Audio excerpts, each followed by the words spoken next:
Alright, well anyway, they call this the Mida. I just unlocked desert camo for my Mida as well, so I have to use that.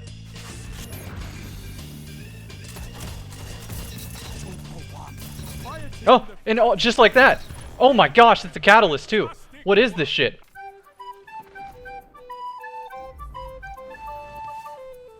Come, please apply.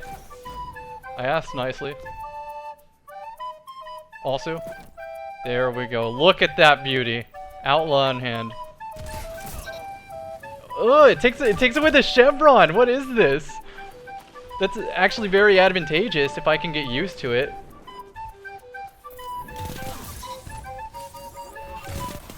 Jesus Christ! Did you guys remember people saying fusions were weak? I remember. When your guns don't work like they used to before. And that, my friends, is the premise of this video. The guns don't work like they used to before. Specifically in regards to the Mida multi-tool. I don't really know how to pronounce it. I guess there's a difference if you're Latin. I don't know. But I do know one thing. Mida is a shadow of its former self. I mean, in fact, most scout rifles are just outclassed by pulse rifles, if I had to say it. But don't take my word for it. Let's reference the charts. If you take a look at your screen, you'll see Mida on the left-hand side of the chart, and its range drop-off is 75 meters. Let's immediately compare it to one of the outliers, go figure, or right side of wrong.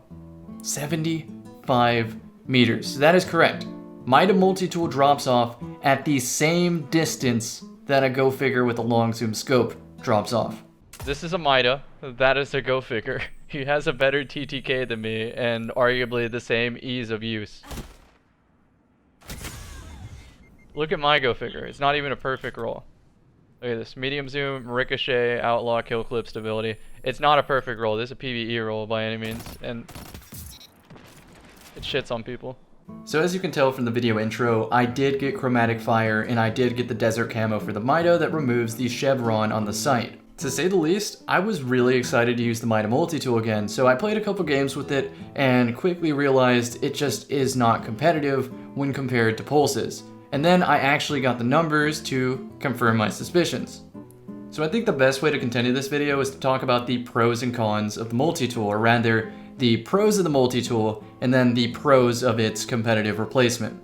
Mida multi-tool is a 200 RPM lightweight scout, but it's more than that. It gives you radar when you aim down sights. It used to have high cals, even though it says it has high cals. I don't know if those are enabled, nor do I know if it makes a big difference. I definitely notice by comparison how hard I get flinched by high impact pulses. It's sort of surprising to me that Ace of Spades, the hand cannon, gets high caliber rounds, but Mida multi-tool got him disabled in year 1? Weird. Anyhow, Mida multi-tool also has a legendary pairing, a submachine gun, that enhances the lightweight capabilities. But ain't nobody using a submachine gun, are you kidding me? No, they're gonna be using a shotgun, and that's the problem with Mida mini tool. One overlooked feature of the Mida multi-tool is actually its low zoom scope. It's a scout rifle, but it doesn't force you to have that normal scout rifle zoom. As you can tell though, the range got hit at some point in the past, and it just doesn't stack up to other weapons. While I would agree that the lightweight benefits plus the low zoom scope means you can break ankles and 4-tap somebody, I don't think that's advantageous enough over a pulse rifle. Of course, the main trade-off is going to be that a scout rifle does all of its damage in a single bullet, whereas a pulse is split between the burst. I would still say that the pulse rifle's overall easy use outweighs this one issue. But enough of my thoughts. What do you guys in the comments section think? How can scouts be relevant again? Are pulses too strong? Are they just right? Are they even weak? If I had the keys to the kingdom, I would say that pulses flinch a little bit too hard. I don't think high caliber rounds needs to be a thing in PvP. And scouts, I like the 150s. The rest of them, I don't really want to use. I like higher damage numbers per scout shot. Personally, for weapon tuning, I'm a fan of inherent buffs. Rather than change the impact, damage numbers, flinch, or anything like that, just give them an inherent perk, maybe to bump their usability up.